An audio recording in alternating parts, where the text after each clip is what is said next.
The wife of his neighbor, both the adulterer and the adulteress, shall surely be put to death.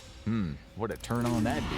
The guy is a hottie for sure, so despite his strange sweet talk and the fact that he won't even have a drink, you decide to go home with him. On the taxi ride there, he's suddenly very quiet. Then all of a sudden, he leans into you and whispers, "To preserve you from the evil woman, from the smooth tongue of the adulteress, do not desire her beauty in your heart, and do not let her capture you with her eyelashes." You'd be somewhat turned off, which is how we imagine the three women felt who'd met Scotland's notorious Bible John at a ballroom in Glasgow in the late 1960s, a place Bible John told a victim's sister was an adulterous den of iniquity. This guy got his strange nickname because women who met him before he killed his third victim said he'd introduced himself as John only to start quoting the Old Testament on the topic of adultery. In the taxi with the last victim, he told one of her friends, "I don't drink, I pray."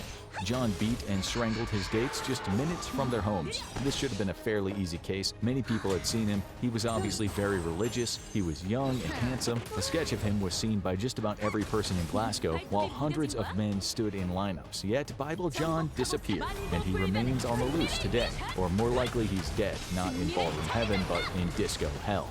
The Butcher of Mons. The same goes for the Butcher of Mons in Belgium.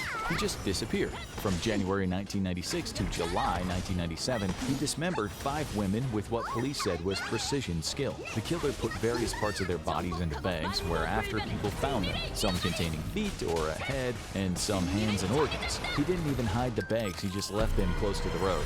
The case remains a mystery today. Cops have no idea who committed the crimes. There is ample evidence that serial killers don't just get bored and start having scruples. Killing is addictive. Once they start, they can't stop. What do you think happened to this Belgian ripper? The vending machine killer.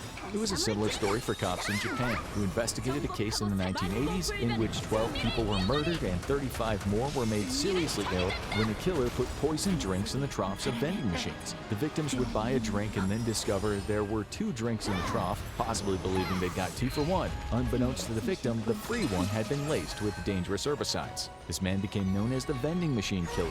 Why he stopped, no one knows. What's worrying is there are copycats in Japan. A new kind of serial killer was born.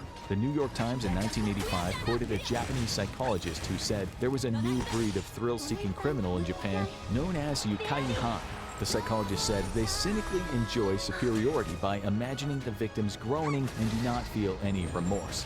This reminded the Americans of the so-called Tylenol poisonings, in which the killer laced the drug Tylenol with potassium cyanide in various parts of Chicago. 7 people, most of them in their 20s and 30s, all bought spiked Tylenol capsules and died from September to October 1982. In those days, you could just open the bottle and put it back on the shelf.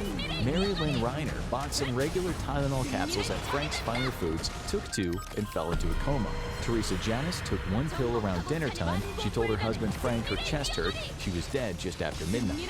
No one was ever caught, but what's really disturbing is there were copycats. People saw the news about the murders on TV or read about it in the newspaper, and instead of naturally feeling shocked or upset, they went out and did the same thing. A year later, in 1986, a young woman in Yonkers, New York, took 2 tablets of extra-strength Tylenol that had been laced with cyanide. She died